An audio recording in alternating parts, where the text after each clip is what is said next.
Basketball Nation. I'm Danny Kleppinger, and I'm here with our Ask-A-Ball guest today, Coach Don Mahoney, who's also the offensive line coach. Now, Coach, can you tell fans where to follow you on Twitter?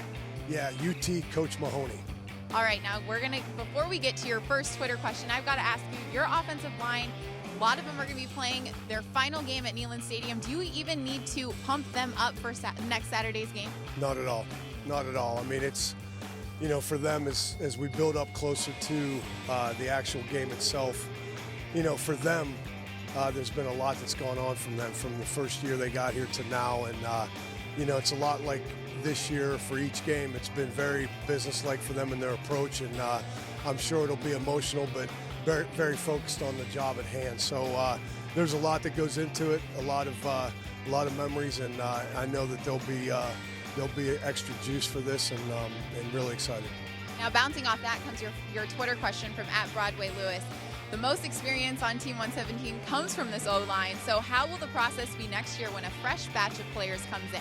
Well, it's a lot like Juwan James has said too. Just today, Austin Sanders had a stripe taken off his helmet, and the O-line pride is something that the guys take a lot of pride in the fact of the hard work, the mentality, all the players before them, and what we need to continue to do as far as working hard, and guys that really need to step their game up, and all these guys that are leaving a week from Saturday.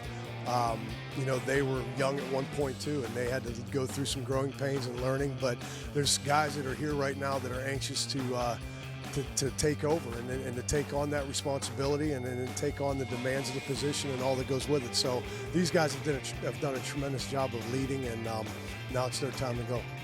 Now, in this off week, I've got to ask you, is there any TV shows that you're planning on catching up on? Maybe, hopefully, a Seinfeld.